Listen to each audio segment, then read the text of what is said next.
Merci de votre fidélité à Géopolis. Bienvenue à Géopresse, votre magazine d'analyse et d'approfondissement grâce à, on va dire, au déploiement de journalistes de Géopolis et d'ailleurs. Aujourd'hui, nous avons un thème unique. Vous le savez, nous sommes le 17 mai. C'est la journée où la RDC célèbre les forces armées de la RDC, les FARDC, ceux qui ont choisi de servir sous le drapeau national au péril de leur vie. Au pays, des réformes ont été menées depuis l'avènement du président Félix Tshisekedi.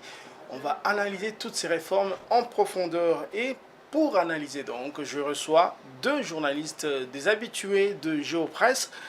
D'abord, José Junior. Bonjour José. Bonjour Patrick, bonjour téléspectateurs de Géopolis Télévision. Voilà, José Junior Owawa qui n'est plus à présenter. Il est journaliste ici à Géopolis Forum avec nous également pour débattre dans mon mat. Bonjour Don. Bonjour Patrick, bonjour également à José Junior Owawa et à tous les téléspectateurs. Voilà, donc nous allons parler, vous savez, c'est une date particulière, le 17 mai. Depuis 28 ans, il y avait d'abord l'AFDL, maintenant il y a la célébration des FARDC. José Junior Owawa, je vais aller directement avec une question un peu taquine comme ça. Qu'est-ce qui a changé depuis l'AFDL jusqu'à aujourd'hui? Parce qu'on disait que l'AFDL venait pour corriger, entre guillemets, l'armée indisciplinée, l'armée zaïroise.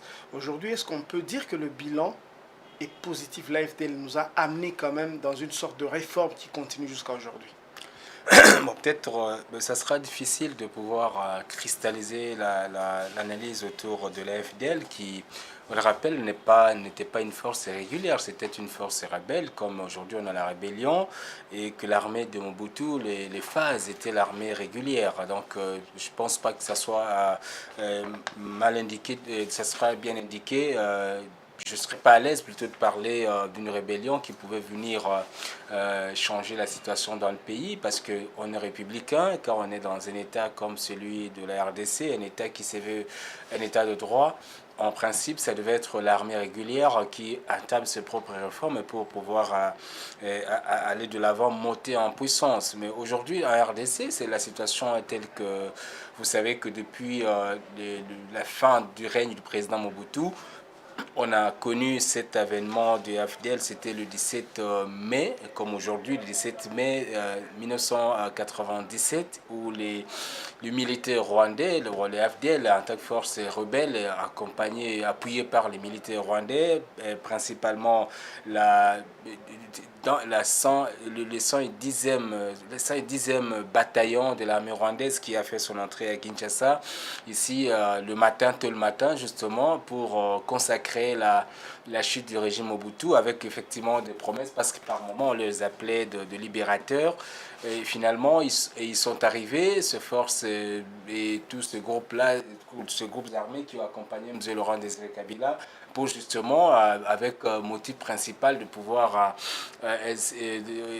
remplacer la dictature mobusienne qui était là depuis 32 ans et finalement pour s'installer au pouvoir. Mouzé qui n'a pas fait l'enfer lui non plus parce qu'il est parti peu tôt avec ce qu'on a dit l'assassinat de Mouzé en le 16 janvier 2001. Et finalement, on peut dire aujourd'hui, on est autour des 30 ans presque après.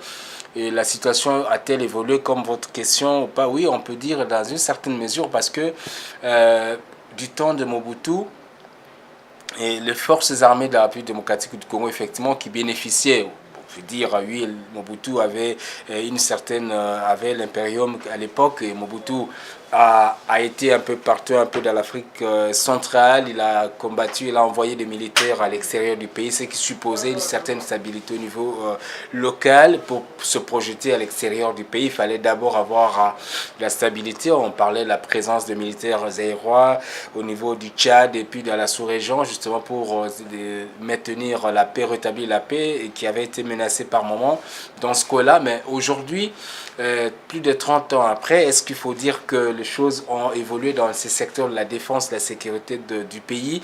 On pourra dire dans une certaine mesure, oui, parce qu'il y a eu beaucoup de choses déjà avec la loi, les réformes qui ont été engagées, commencées depuis 2009 sous Joseph Kabila, où il y a eu des réformes qui avaient été engagées justement pour essayer de donner une nouvelle touche à l'armée, restructurer l'armée.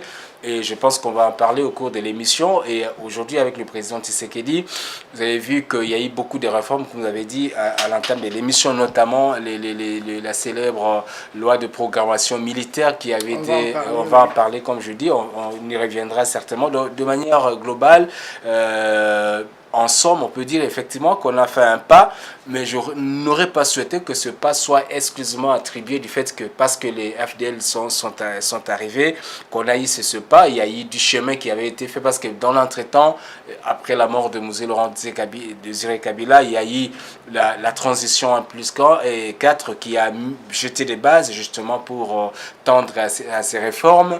Et après la transition, Joseph Kabila, avec son gouvernement, a dû travailler déjà en 2009 pour essayer un peu de donner une nouvelle touche aux capacités opérationnelles et d'équipement des FARDC. Et parce qu'à son départ, Kabila avait laissé l'armée en termes de 10e puissance militaire continentale, avec un certain nombre d'équipements qu'il faut, avec une certaine capacité opérationnelle.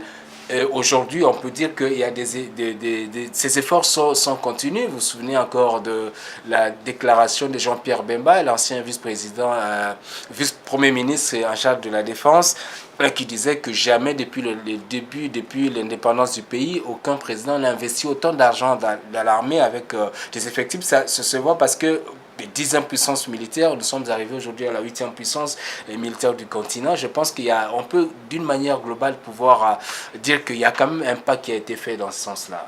Voilà, dans mon match, vous avez suivi l'argumentaire de José Junior Wawa. Est-ce que vous comprenez qu'il y ait certains au pays qui disent que la RDC est un pays sans défense? Il y a même des ministres qui peuvent dire ça.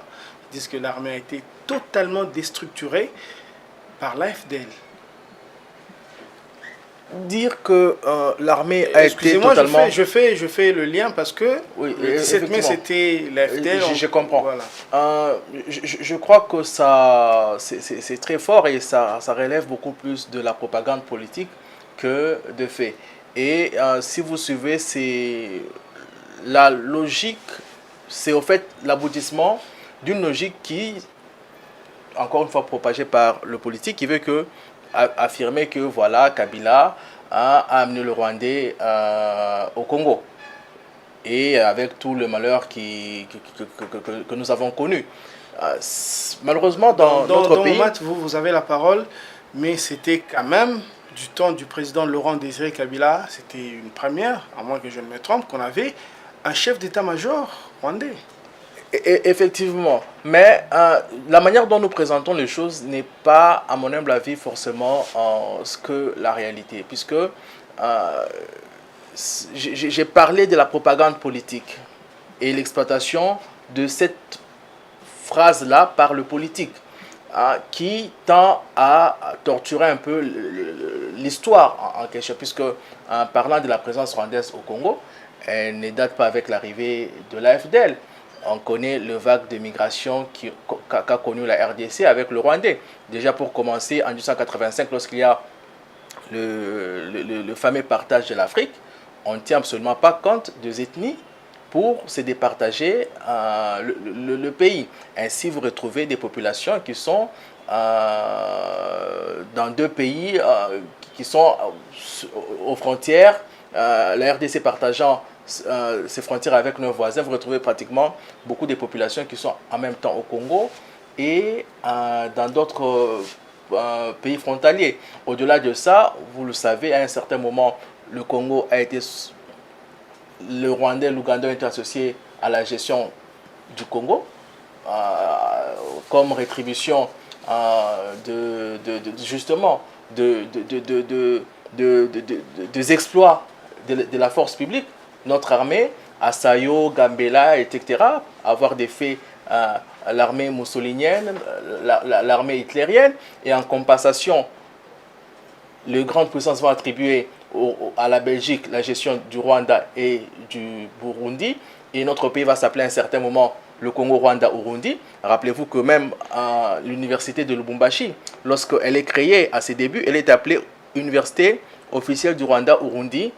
Puis après, déjà, le Rwanda étant sous la gestion de la Belgique, le Belge, dans sa politique de l'organisation du travail, va faire appel à la masse laborieuse rwandaise pour venir travailler jusque dans la Gécamine.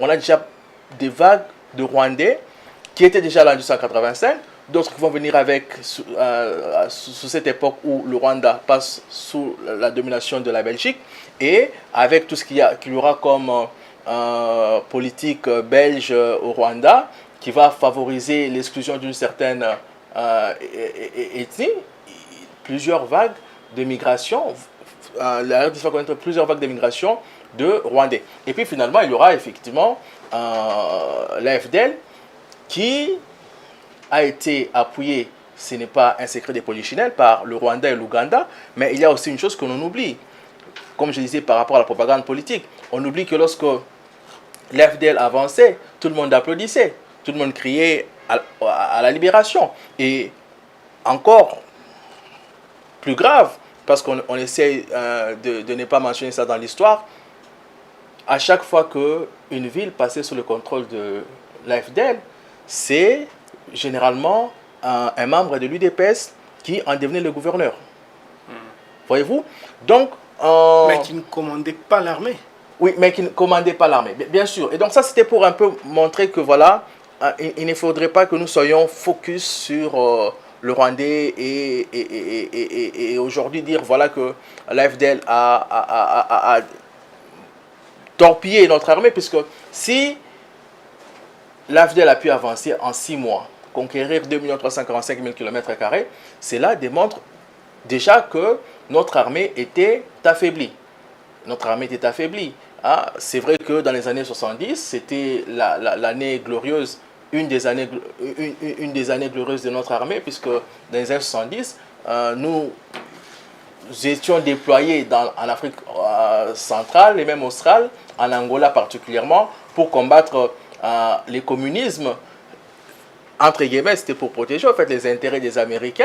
Nous sommes pendant la guerre froide et notre armée avait une certaine puissance. Mais après, plus nous avançons avec le temps, plus notre armée perdait de sa splendeur, de sa puissance, jusqu'à devenir pratiquement une coquille vide. C'est comme ça que l'AFDL a pu s'effrayer assez facilement. Et lorsque vous regardez, vous suivez de près la marche de l'AFDL, il n'y a pratiquement presque pas de résistance. Peut-être vers Kisangani, vers Kenge, et vous n'avez pas des endroits spécifiques comme ça dans l'histoire où il y a eu, en dehors peut-être de ces 2 endroits et d'autres, à compter de bout de doigts, où il y a eu des véritables combats entre l'armée régulière et ceux qui venaient pour prendre le pouvoir.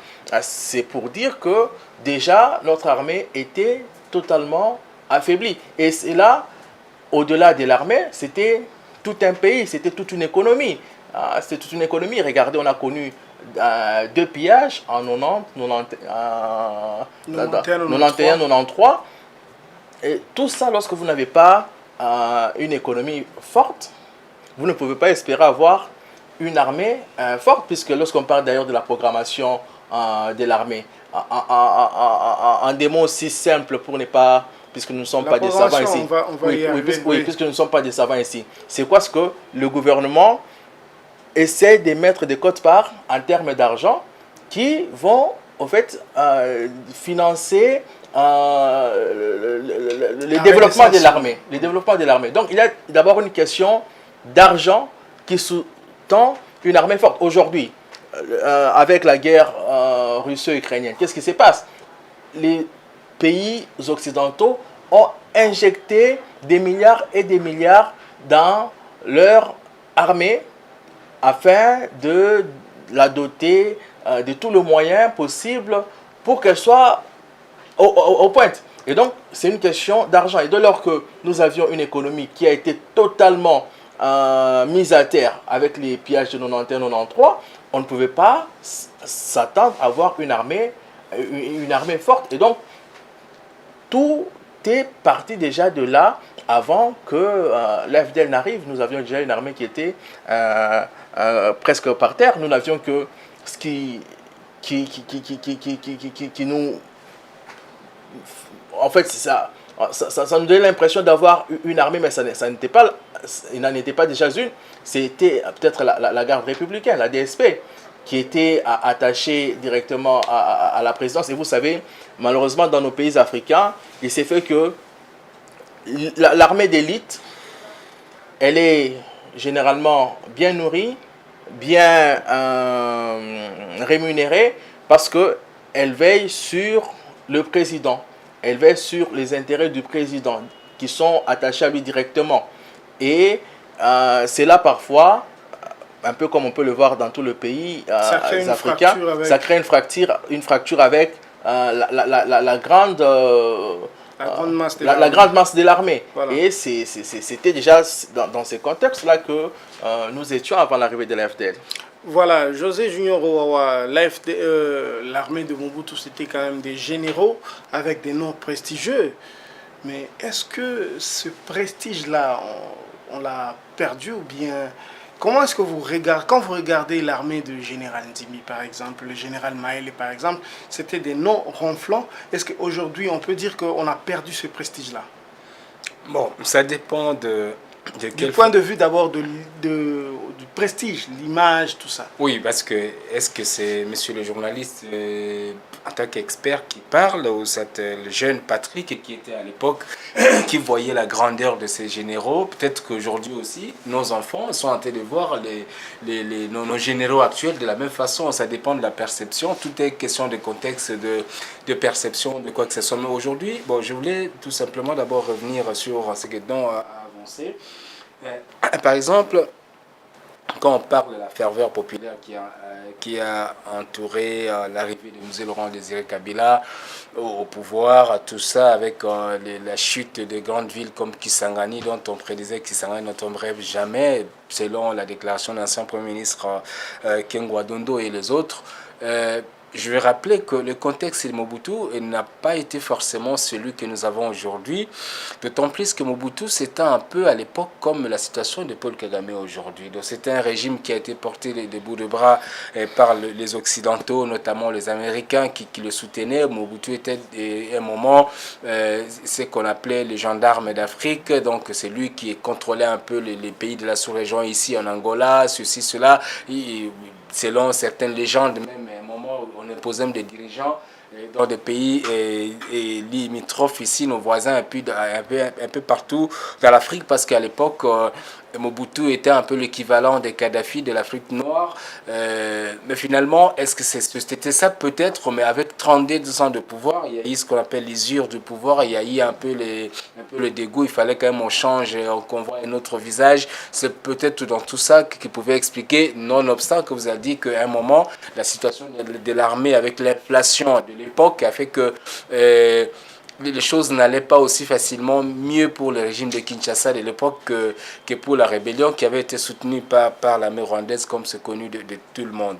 Mais aujourd'hui, les réformes, comme il a dit, les réformes, effectivement, il y a des choses qu'il faut encourager, comme je le dis à l'entame de l'émission, notamment beaucoup de réformes qui avaient été engagées. Vous vous souvenez encore déjà en 2009, je parlais de la réforme de 2009, avec l'ancien ministre de la Défense, Mondo Simba, Charles Mondo Simba, pas l'actuel, c'est le père Charles Mondo Simba qui proposait une réforme de l'armée parce que c'est le rapport de l'Union européenne qui avait déployé ses observateurs ici, notamment dans la ville de Kinshasa, de Bunia, je crois, dans le Kivu, je crois Bukavu ou Goma, quelque chose comme ça, et qui a conclu que la première opération, le premier défi à faire au sein de l'armée, c'était notamment pouvoir maîtriser les effectifs de nos militaires à l'époque. Ils ont imposé, c'était entre 2005 et 2008, il fallait imposer ce qu'on avait appelé à un moment la réforme de l'armée. C'était d'abord l'identification de nos militaires par ce qu'on avait appelé à l'époque les contrôles biométriques. Le contrôle biométrique, c'est ce qui a permis, à l'issue de cette opération, de maîtriser plus ou moins, et la conclusion de cette équipe, c'était qu'on avait une armée qui était vieillissante, avec beaucoup de militaires qui devaient être envoyés à la retraite. Il y avait la non-maîtrise de cet effectif-là qui permettait que la plupart de fonds qui avaient été alloués à l'armée avaient été souvent payés par des fictifs ou des gens qui étaient effectivement qui ont servi dans l'armée mais qui n'étaient plus opérationnels, mais que cet argent devait servir justement à des militaires actifs qui devaient travailler. Et ce sont des efforts qui ont été fournis dans les cadres de la mise en œuvre de cette loi de réforme de l'armée. Et cette loi qui s'étalait sur 10 ans, donc vous prenez 2009 à 2019, ça faisait 10 ans. Et je ne sais pas si c'est ça, mais si vous comprenez déjà la loi de la programmation militaire qui avait été finalement mise en place lors de la première mandature du président Tshisekedi, mais ça, il y a beaucoup d'éléments qui avaient été déjà évoqués dans la loi de 2009, mais qui permettaient justement de pouvoir améliorer la situation de nos militaires. Aujourd'hui, il y a beaucoup de défis, certainement que vous allez en parler lors de l'enchaînement de votre émission, mais ça permettait quand même, il y a beaucoup de choses qui ont été faites. Est-ce qu'il faut, pour parler maintenant concrètement de votre question, répondre à votre question, est-ce qu'il faut parler effectivement que le prestige de l'armée a été perdu? Bon, c'est toujours des questions il faut peut-être discuter, approfondir la réflexion, mais ce sont les évidences qui montrent que aujourd'hui, l'armée congolaise du temps de Mobutu n'est plus forcément, parce que déjà nous ne sommes pas de la même époque et déjà nous ne sommes pas dans le même contexte géopolitique international, sur le plan international. Nous ne sommes pas l'armée, ce n'est pas des groupes de bandits, non, c'est l'armée, c'est les objectifs de militaires, ce sont la politique militaire, comment est-ce que nous nous projetons à l'extérieur, parce que déjà à partir de cette loi de 2009, de cette réforme de 2009, pour être beaucoup plus précis, la réforme de 2009, on parlait justement, il y avait 3 objectifs. La première mission a consisté à pouvoir, ce que j'ai noté, je crois, quelque part ici, on parlait justement de la préparation des militaires, la préparation de nos militaires de l'époque, et la préparation des militaires à s'adapter au contexte de l'époque de 2009, et qui devait prendre sur le 10 ans. Et la deuxième étape de cette loi, de cette réforme, consistait à la montée en puissance de nos militaires. Et après la montée en puissance, et devenir finalement l'armée dissuasive, préparer l'armée à la dissuasion, être vraiment, comme vous avez dit, de l'époque, on voyait l'armée, le FAS, l'armée zaïroise avec les généraux Nzimbi, les Baramoto, les Maele, tout ce que vous avez cité, de grands noms de l'époque. C'était les objectifs qui avaient été assignés. Ce qu'il fallait maintenant poser peut-être la question de savoir, est-ce que dans l'état actuel des choses, sommes-nous devenus une armée déjà stable? C'est-à-dire, on peut le dire parce que grâce à cette armée, nous avons obtenu la réunification du pays de 2003 jusqu'à aux premières élections de 2006. Et c'est toujours avec cette armée qu'on a la forme de la RDC de 1960 jusqu'à aujourd'hui, ce qui veut dire que nous sommes déjà une armée. Et déjà, toujours avec cette armée dont on a parlé, beaucoup d'officiels qui sont passés dans le plateau de télévision, dans des forums spécialisés, dans des forums officiels, ont dit que l'armée congolaise était une armée qui montait en puissance. C'est-à-dire le deuxième objectif avait été atteint. Est-ce que, pour répondre à votre question correspondrait plutôt au troisième objectif qui avait été visé par la réforme de 2009, c'était celui de comprendre si on était devenu une armée dissuasive. C'est là qu'il faut peut-être des débats beaucoup plus élaborés pour comprendre si nos capacités militaires actuelles nous permettent de devenir une armée dissuasive, parce que si là on avait été, forcément, peut-être que les velléités expansionnistes, notamment de Rwandais, on ne les aurait pas eu parce qu'on aurait déjà fait peur en étant cette armée-là. Peut-être que c'est les challenges des autorités, c'est justement, ils sont en train de travailler pour permettre à ce que l'armée devienne véritablement cette armée dissuasive. Et peut-être pour compléter, José Junior. Je vous donne la parole, vous allez compléter s'il vous plaît. Vous avez parlé de ce que les autorités font, ils continuent. Vous avez aussi parlé des réformes de 2009. Donc maintenant, la question que je pose, il y a eu des réformes de 2009, mais il y a eu des énormes réformes aussi depuis 2022. C'est-à-dire qu'il y a presque 3 ans ou bien 2 ans et demi. On appelait ça la loi de programmation militaire qui s'étale sur 3 ans, 3 ou 4 ans je crois. C'est 4 ans. 4 ans avec près d'1 milliard de dollars Est-ce que pour vous, c'était la solution qu'il fallait? Parce faut dire que il y avait beaucoup de branches, notamment la formation, se doter d'équipements militaires, se doter, en général, si je peux résumer ça en une phrase, de la capacité opérationnelle. Oui, alors, pour compléter ce que M. José Junior disait tout à l'heure par rapport au prestige, hein, autrefois on a connu de noms assez prestigieux. Comme il a dit, effectivement, l'armée, on en tire des héros, c'est en période de crise, en période de guerre. Remarquez, c'est parce qu'il y a la guerre qu'on connaît un certain Napoléon Bonaparte, Eisenhower, Mamadou Ndala, même Mayele, Bauma. C'est parce que ils ont, en étant des militaires, accompli des actes de bravoure. Okay? Et quand vous n'êtes pas en période de guerre, cela est difficile d'avoir des noms aussi prestigieux. Mais vous pouvez alors me rattraper en disant, mais nous sommes quand même en période de guerre. Voilà, ça fait quand même des décennies. Et pourquoi il n'y a plus tous ces noms? Mais il faut aussi peut-être se dire que, peut-être, comme on a dit, le contexte, il a changé. Autrefois, là où le victoire était plus attribué aux personnes, aujourd'hui, un peu comme la Chine, c'est quelque chose qui est partagé. Ah, ce sont des efforts qui sont partagés, des mérites qui sont partagés entre le troupe et même les technologies et tout. Tout ça entre, fait que on ne peut plus attribuer l'héroïsme à un seul individu. Ah, ce qui fait que, bon, voilà, il n'y a plus... Peut-être qu'aujourd'hui, ce qui est vrai, on ne peut pas citer des gens comme on les citait. Et autre chose que, avant, Mobutu s'appuyait fortement sur l'armée.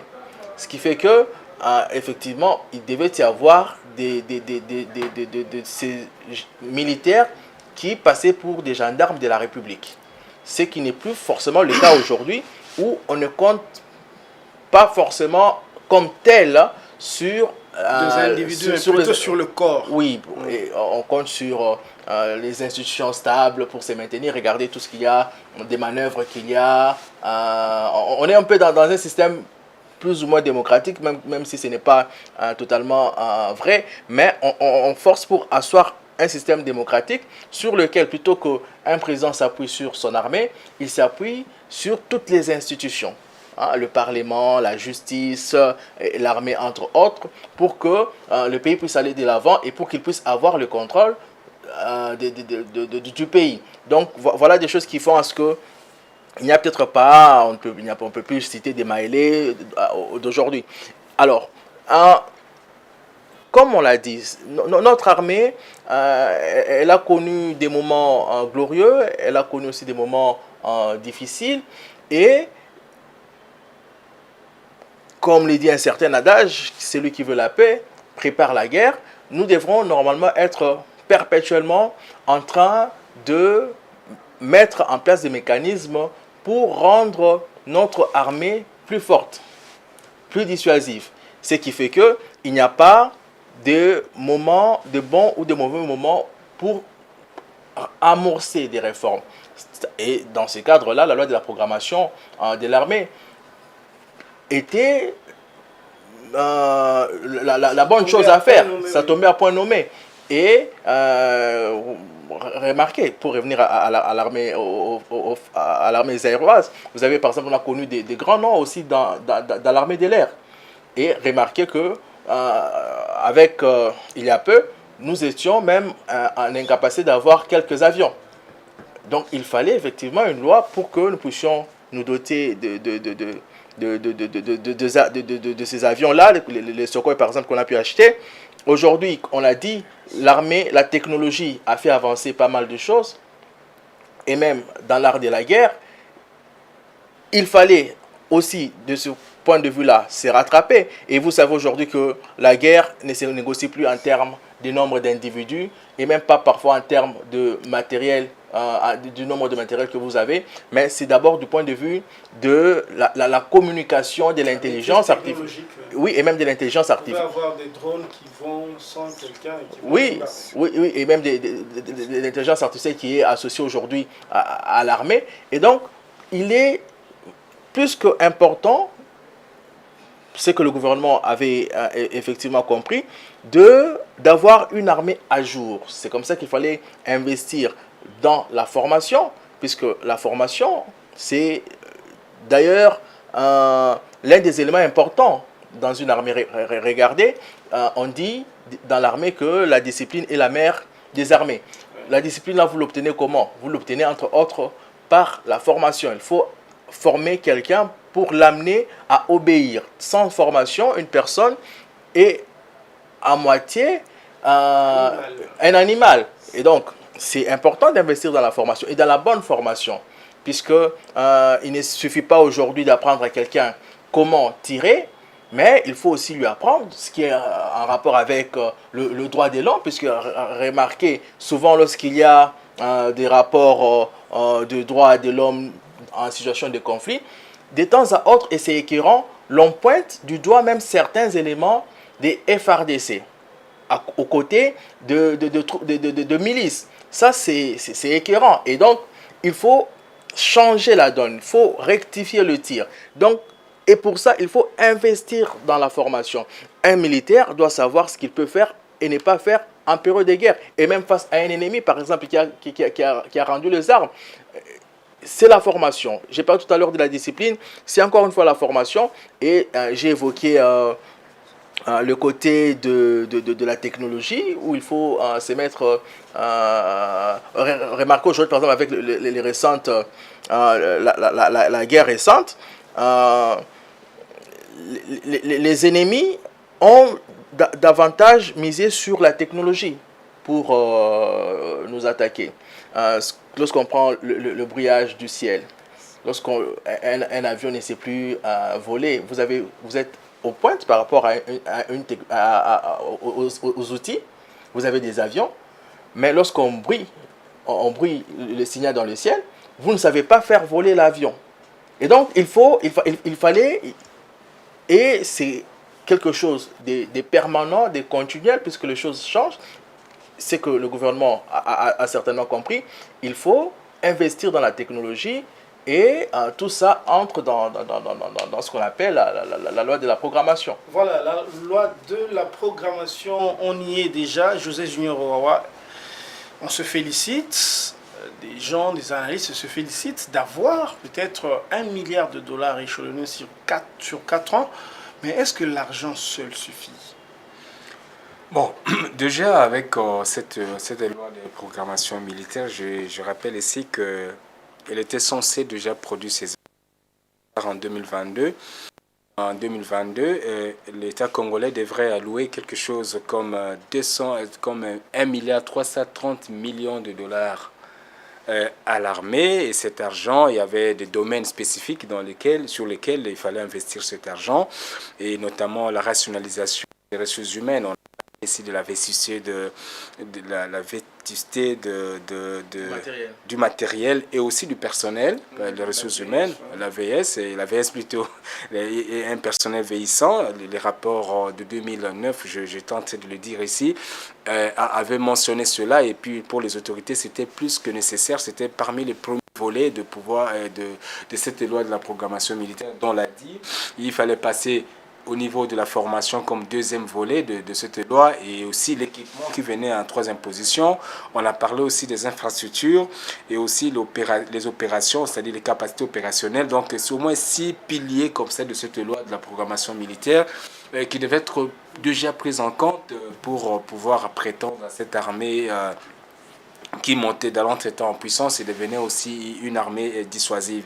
Je pense qu'avec les efforts qui ont été fournis, on est arrivé quand même à rationaliser un certain nombre de choses. Déjà en 2022, jusqu'en 2022, on avait lancé une vaste opération de recrutement de militaires qui allait jusqu'à 18 000 militaires qui avaient été recrutés justement dans les cadres du rajeunissement du corps de l'armée, des forces armées de la République démocratique du Congo, toujours dans les cadres de la mise en œuvre de cette loi de la programmation militaire, et avec tout ce qu'il y avait comme équipement qui avait été acquis. Ici parle de Sukhoi et tous les équipements militaires, des armes de quand même acceptables sur le plan sous-régional.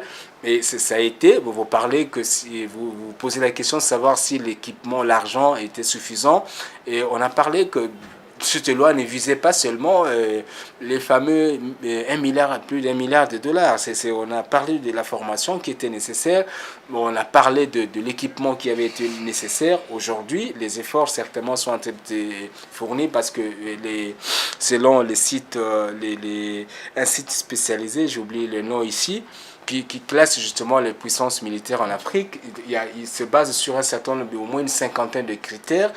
Et parmi ces cinquantaine de critères d'évaluation, on a trouvé qu'effectivement l'armée congolaise avait rempli un certain nombre de critères pour se situer aujourd'hui parmi les 10 premières puissances militaires d'Afrique. Donc, c'est-à-dire qu'il y a des efforts qui sont faits, mais déjà, comme le chef de l'État l'a dit, avec l'équipement, l'armée c'est un corps qui ne peut pas évoluer seul. Pour que nous ayons une armée dissuasive, une armée qui monte en puissance, une armée qui peut vraiment faire mal, l'armée doit travailler avec d'autres services de l'État dont on a parlé, la nécessité de pouvoir renforcer les capacités. On a eu le doublement de salaire de militaires pour renforcer, booster le moral de militaires. Là encore, on va en parler. On va en parler. On a vu déjà, il fallait la contribution de ce que nous avons parlé de ce que nous avons dit, la contribution de d'autres services connexes à ces services militaires, c'est les services de renseignement, et tout ce que vous avez comme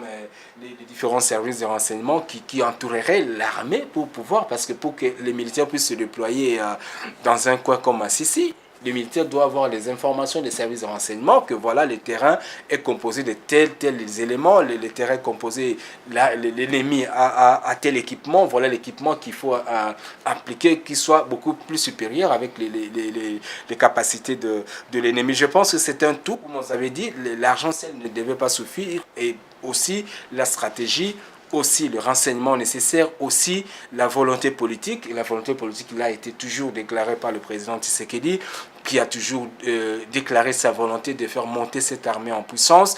Donc, vous avez vu beaucoup de réformes qui avaient été engagées par son gouvernement, dont la fameuse, la célèbre loi de programmation militaire dont vous venez de parler. Donc, je pense que c'est un tout. Et il faut apprécier ces questions-là de manière globale pour comprendre que on ne peut pas parler d'équipements de pointe tant que le budget n'a pas été mis à la disposition du ministère de la Défense qui doit acquérir ces équipements.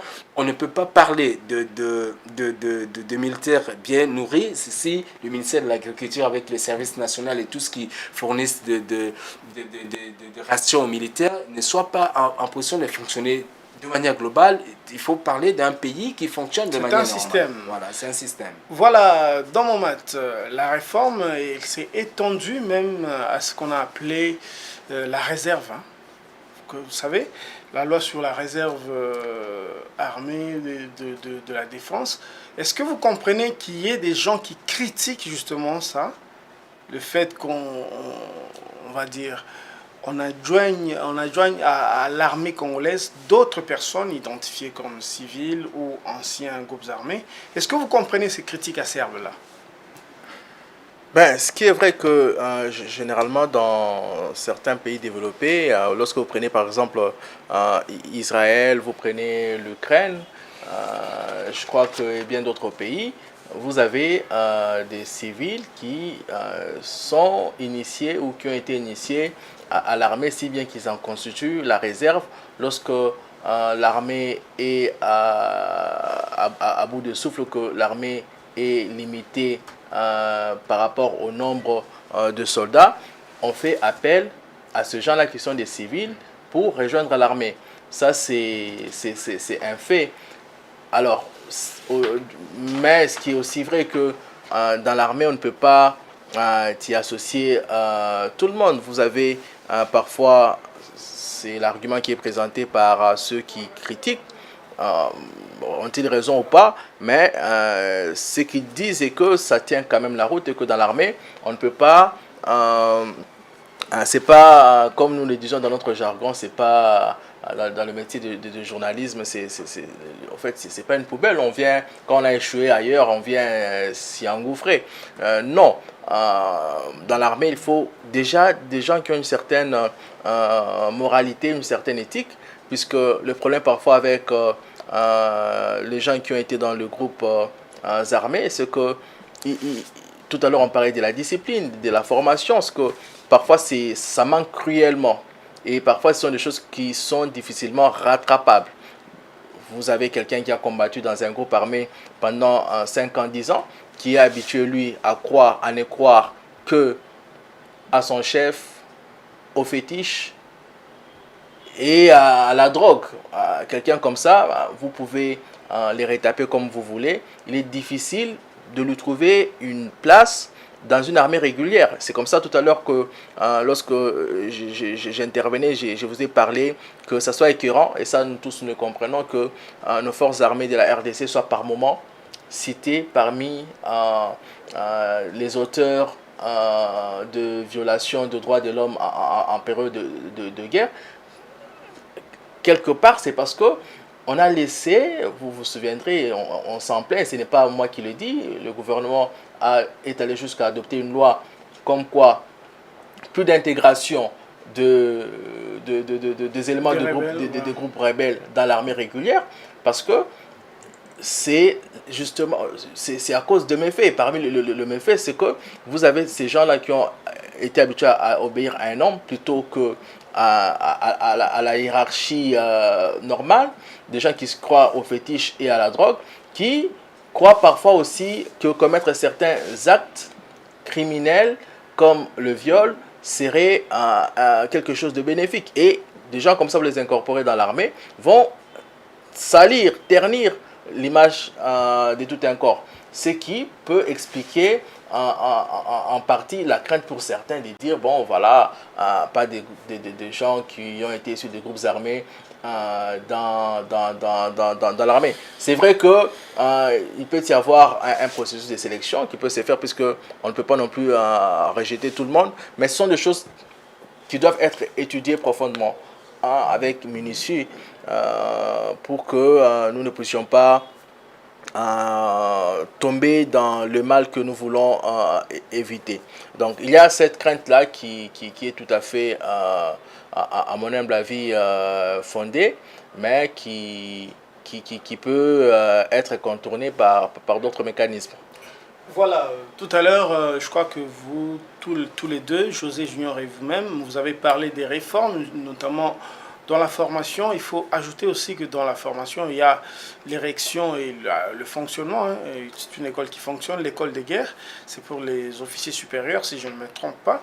Mais est-ce que, José Junior, je vous pose la question, il y en a qui pensent que pour avoir une armée véritablement disciplinée, aujourd'hui ou un autre jour, aujourd'hui ou bien dans le futur, il faut forcément mettre en place ou bien imposer le service militaire obligatoire à partir de l'école secondaire.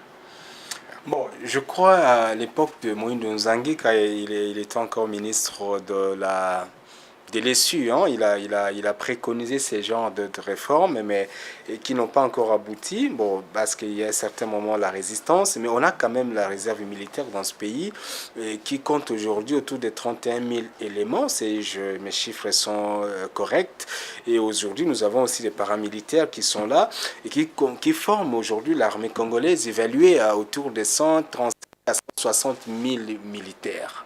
Donc vous voyez qu'il y a cette volonté-là, mais aujourd'hui, vous voyez, dans des pays comme les États-Unis, pour constituer véritablement une armée nationale, il y a aussi des dispositions de leur loi qui dit que chaque famille américaine doit envoyer au moins un enfant dans l'armée américaine. Et ce qui fait que vous trouverez aux États-Unis, quand on dit vraiment l'armée américaine, vous trouverez que dans chaque province, il y a cet équilibre-là. Dans des villes comme Kinshasa, dans chaque avenue, au moins dans l'armée, il y a un enfant de cette avenue qui se retrouverait militaire américain, et dont le patriotisme, tout simplement, ça, comme on l'a dit, il fallait plutôt renforcer cette situation-là de pouvoir donner encore une dose du patriotisme, non pas seulement aux militaires, mais aussi à tout citoyen congolais, dont les effets, vous avez dit, dont la formation de base est très importante pour tout citoyen, parce que déjà à l'école primaire, je me souviens encore, nous chantions la zaïroise à l'école primaire, on nous enseignait les valeurs, les cours de civisme à l'école primaire, même en première année de graduat, je crois dans toutes les universités du Congo, on enseigne comment est-ce qu'il faut s'approprier les valeurs républicaines pour devenir véritablement un citoyen, je pense que ce sont des éléments qui doivent être partagés principalement par nos forces de défense et de sécurité, par nos policiers, tout ce qui contribue, qui servent sous les drapeaux, par les fonctionnaires de l'État, par les journalistes et par les avocats, pour permettre justement à ce que nous puissions avoir à renforcer ce patriotisme-là essentiel pour la survie du pays, essentiel pour servir le pays, essentiel pour essayer un peu de lutter contre les antivaleurs. Aujourd'hui, l'école de guerre, effectivement, comme vous avez dit, l'école de guerre de hautes études ne concerne pas l'école de hautes études. Il existe aussi en stratégie, même de civils peuvent y participer. La critique est selon laquelle on associerait des civils dans les services, dans ce qu'on appelle l'arsenal militaire. Je dis que c'est peut-être que c'est discutable parce que déjà, la loi de programmation militaire prévoit la possibilité, comme on le voit même en France et dans d'autres pays, la possibilité pour des civils de pouvoir travailler dans l'armée. Aujourd'hui, l'armée, nous avons notre réalisateur ici, qui est en train de filmer cette émission, qui est un ingénieur informaticien. L'armée d'aujourd'hui, ce n'est pas l'armée seulement de prendre l'arme et puis commencer à tirer. L'armée, c'est comme on l'a dit, c'est tout un système qui tient compte de tous ces services-là. Vous allez trouver des grands informaticiens qui peuvent être même plus efficaces. Le travail de cet informaticien peut être plus efficace même que le travail d'un militaire qui tient l'arme comme ça. Aujourd'hui, d'ailleurs, avec la technologie, c'est le cas de le dire. Ouais, donc vous voyez que celui-là n'est pas forcément un militaire, oui, qui doit être rodé dans des techniques élémentaires, comment est-ce qu'il peut, parce qu'il évolue dans l'environnement de militaire, mais on a besoin de ces informaticiens-là qui doivent travailler, qui ont besoin de fournir des conseils, qui doivent fournir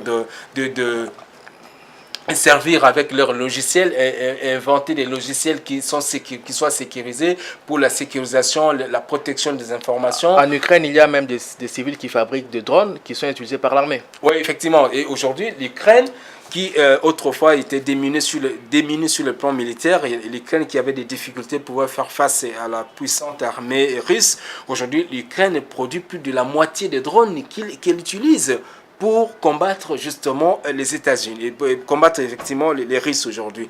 Et vous trouvez que les équipements, les drones qui sont fabriqués, ce ne sont pas forcément fabriqués par des civils et par des militaires. Ce sont des drones qui sont fabriqués. Il est vrai que dans la loi de programmation militaire, il avait même été prévu que nous puissions avoir dans ce pays ce qu'on appelle l'industrie militaire. Oui.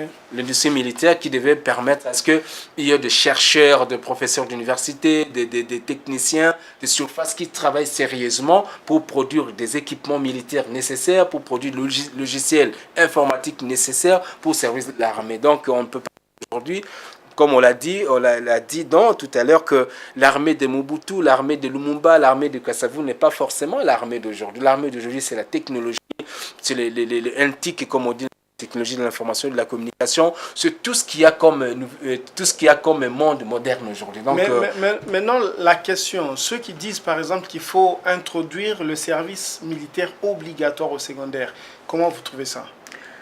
Bon, peut-être parce qu'on a besoin d'avoir des jeunes gens qui développent le patrimoine. Mais le service militaire, dans beaucoup de pays, c'est appliqué.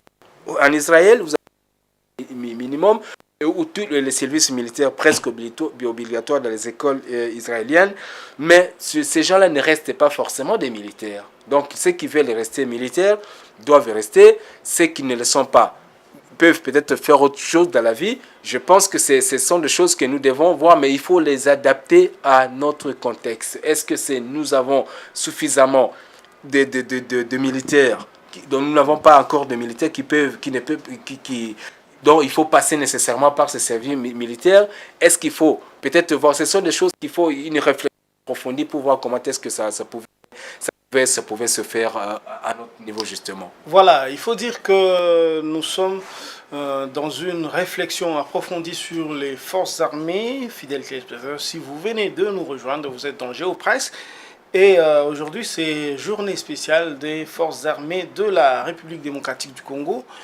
Dans la batterie justement de réformes, il y a eu aussi ce qui est arrivé récemment, le doublement de salaire. C'est vrai que ça a créé une sorte de polémique. Selon les statistiques de la Banque centrale du Congo, bon, l'enveloppe globale de l'armée, l'enveloppe salariale globale de l'armée, en 2024, faisait autour de 400 millions de dollars. Maintenant, en 2025, on pourrait arriver à 800 millions de dollars. Comment faire tout ça? Est-ce que vous comprenez qu'on fasse d'abord ce genre de réforme alors que le budget n'a pas été retouché? Comment vous expliquez ça? En fait, comment expliquer que le salaire est doublé? Ça, c'est au gouvernement de nous expliquer, puisqu'effectivement, comme vous le dites vous-même, le budget n'a pas été touché et cela suscite justement des craintes, tant au niveau national qu'international. Rappelez-vous récemment, le FMI, bien que il nous ait encouragé, nous ait dit, voilà, votre économie est stable, n'a pas reculer malgré la guerre qui est en cours à l'Est. Mais attention, vous avez mis, ou que vous mettez aujourd'hui, beaucoup d'argent dans l'armée et cela à la longue risque de vous desservir. Et même, et nous n'avions pas, heureusement, attendu que le FMI vienne nous dire ça. Rappelez-vous, lors du dernier conseil de ministres, le président de la République lui-même, Félix Tshisekedi, a tapé le poing sur la table et a dit aux membres du gouvernement, tenez, on a fait quand même un peu de trop. On a fait quand même un peu de trop avec la guerre. Il faut que nous puissions rationaliser les dépenses. Bon, c'est pas seulement pour ce qui est de la guerre, mais en tout cas, il faut rationaliser toutes les institutions budgétivores. Il faut rationaliser, les dépenses. Il faut mettre une croix sur les institutions budgétivores, mais qui n'apportent absolument rien à l'État. S'il faut les supprimer, il faut le faire. Il faut diminuer certaines dépenses, mais aussi un accent est mis sur les dépenses qui sont faites en période de guerre. Mais du point de vue, lorsque nous regardons la question sur le plan du social, c'est plutôt une bonne nouvelle pour non seulement le militaire eux-mêmes, mais aussi pour leurs dépendants, puisque tous les gouvernements qui se sont succédés, nous tous, tout ce que nous voulons, c'est l'amélioration des conditions de vie du Congolais. Les militaires, c'est aussi un Congolais moyen comme nous tous. Et dès lors qu'il a vu son salaire doubler, c'est une bonne chose. Mais il faut être rationnel, il faut se dire que lorsque on gère la chose publique, les dépenses ne se font pas par baguette magique. Il faut un processus, il faut que cela soit encadré, il faut que l'on sache d'où cet argent vient et comment on récompense si quelque part ça crée des vides. Oui, et donc ce sont des questions qui doivent être étudiées. Il y a eu la polémique autour de ça parce que certains députés, justement, l'Assemblée nationale ayant le droit de voir un peu tout ce qui s'est fait sur les budgets, parce que c'est l'autorité budgétaire. Certains députés ont pris un peu mal la chose. Pas le fait que les salaires la solde ait été doublée, mais le fait que cela se soit passé en dehors de tous les circuits, disons, normaux. On ne sait même pas comprendre jusque-là comment cela s'est produit réellement. Mais je crois que c'est quelque chose qu'il faut capitaliser, mais il faut rendre le processus transparent. Parce que tout à l'heure, on a parlé de la loi de la programmation, puisque normalement, cette loi, au fait, devrait définir, au fait, chaque année, combien on met dans l'armée. Et cet argent sert effectivement à quoi dans l'armée? Est-ce pour l'achat des matériels? Est-ce pour la formation? Est-ce pour la solde des militaires? Normalement, ça devrait se passer au même moment que lorsqu'on débat de tout sur l'affectation du budget. Normalement, ça devrait intervenir en ce moment-là. Mais que voulez-vous? Nous étions, ou que nous sommes encore, aussi ce qu'il faut se rappeler, nous sommes dans une situation de guerre. Deux chefs-lieux, deux grandes villes importantes sont tombées aux mains des rebelles du M23 AFC. Il fallait une réaction rapides. Parfois, dans des moments exceptionnels, il faut des mesures exceptionnelles. C'est ce qui, à mon humble avis, s'est produit dans ces cas de figure. Et donc, le gouvernement, au vu de la gravité de la situation, les rebelles qui ne cessaient de progresser sur le terrain et qui menaçaient sérieusement la ville de Goma, de Kisangani plutôt, puisque rappelez-vous, même Walikale qui mène vers Kisangani et vers le Maniema était passé sous contrôle de l'AFC M23 et donc il fallait des mesures rapides, il fallait booster nos FRDC avec tout ce qu'il y a eu aussi comme rumeur autour de la prime de mercenaires. Il fallait en tout cas rebooster très rapidement la prime des instructeurs. Oui, parce que bon, oui, on a donc, dit que ce sont des instructeurs. Des instructeurs, la prime des instructeurs, comme vous le dites. Et donc, il fallait immédiatement une formule pour rebooster le moral de militaires. Et vous voyez que même ceux qui sont au front, ils ont encore un traitement un peu particulier, puisque leur morale devait être reboostée. Et vous avez vu, depuis que cela s'est produit, c'est vrai qu'il y a les processus de Doha, il y a les processus de Washington. C'est vrai que l'Union africaine est en train de manager ça et là pour qu'il y ait une issue favorable, une issue pacifique. Mais sur le terrain, malgré la reprise de la guerre, vous verrez qu'il y a une certaine stabilité au front. Le rebelle n'avance plus comme avant. C'est vrai qu'on peut donner d'autres raisons à cet état de choses, mais le fait que nos militaires aient le moral au zénith en ce moment est aussi une des explications qui explique aujourd'hui la stabilité sur le terrain d'affrontement. Voilà, donc merci Don Mat. On va poursuivre avec cette émission. José Junior Ouawala, une question je vous la pose, la question que j'ai posée à Don Mat tout à l'heure.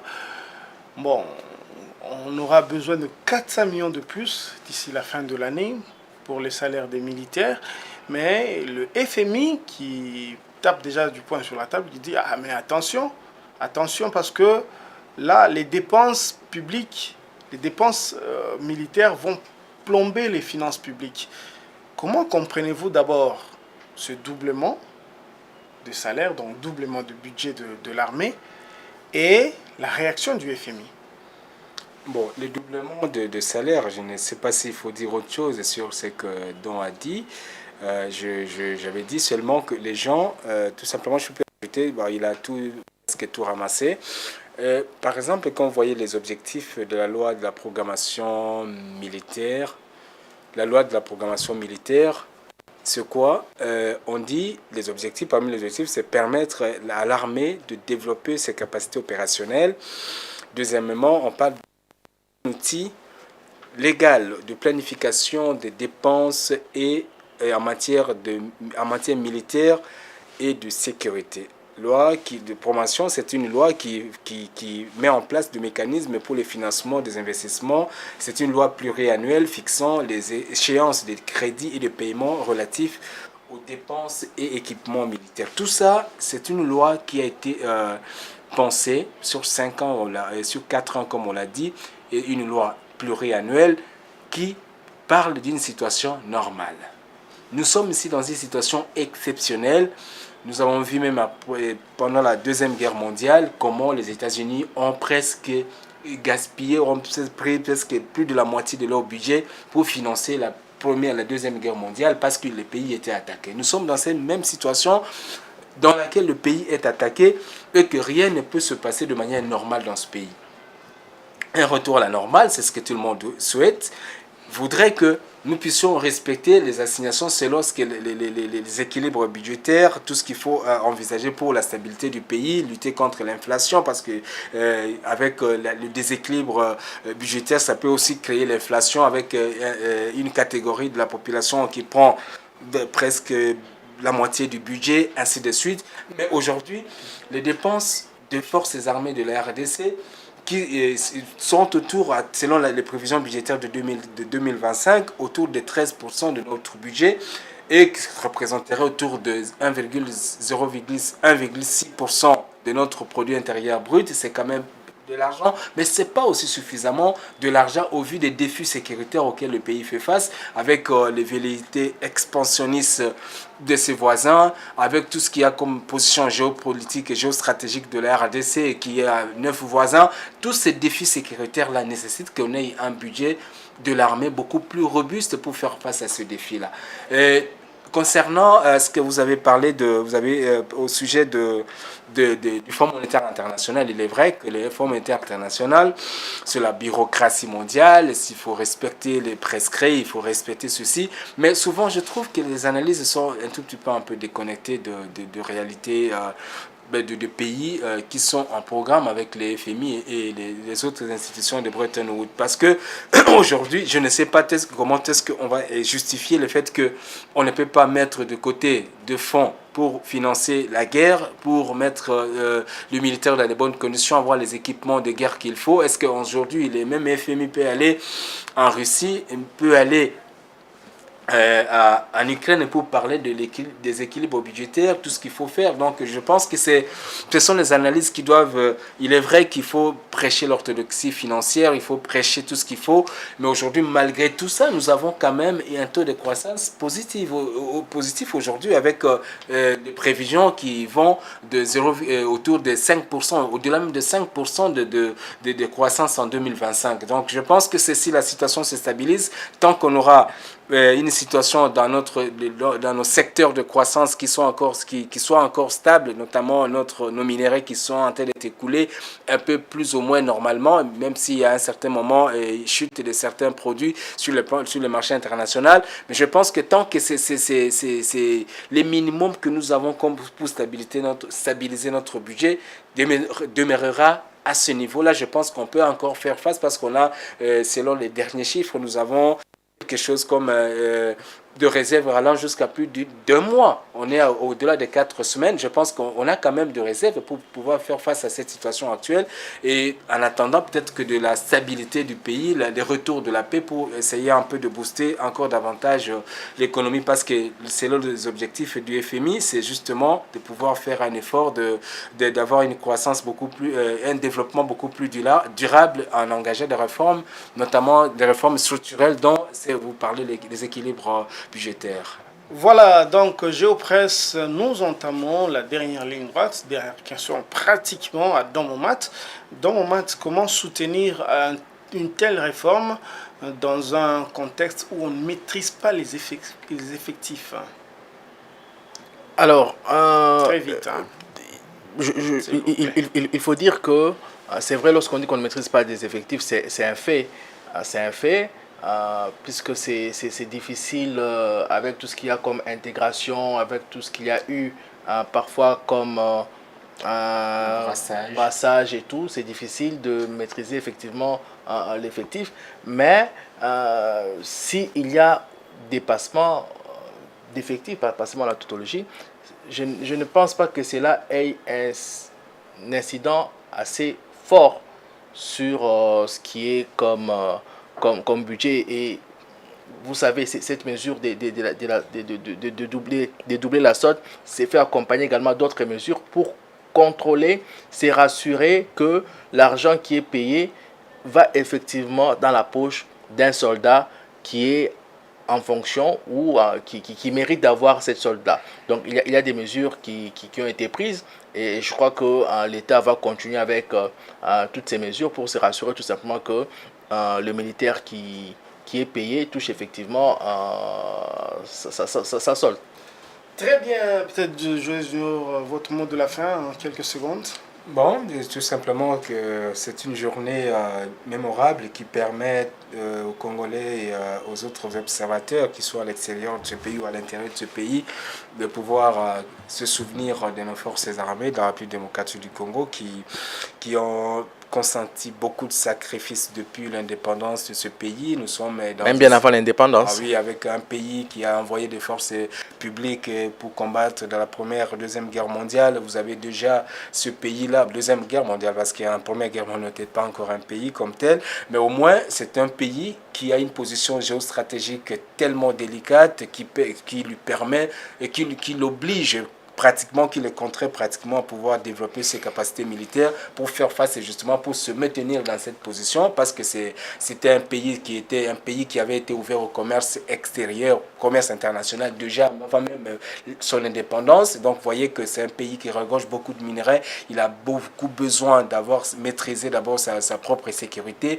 et de se projeter à l'extérieur pour pouvoir avoir une armée dissuasive. Je pense que c'est une journée qui vaut son pesant d'or, parce que ça permet justement de rappeler que l'armée, ça devait être déjà une affaire nationale, une armée nationale qui doit être soutenue par tout le monde, et des contributions qui vont dans tout le pays. On a posé les diagnostics, on a posé beaucoup de diagnostics ici, et pour voir comment est-ce que les experts militaires doivent peut-être travailler avec tout ce qui s'est fait déjà, pour que nous puissions avoir une armée beaucoup plus forte et beaucoup plus dissuasive. Voilà pour ce Géopresse, en tout cas spécial FRDC, c'est ici la fin. En tout cas, on espère avoir apporté un peu de lumière sur tout ce qui est réforme, analyse et puis observation sur les forces armées congolaises. Ici, la fin de cette émission, on va dédier cette émission à tous les soldats de la RDC en espérant, on va se quitter donc en espérant se retrouver la semaine prochaine, et ce sera toujours avec le même plaisir. À la semaine prochaine.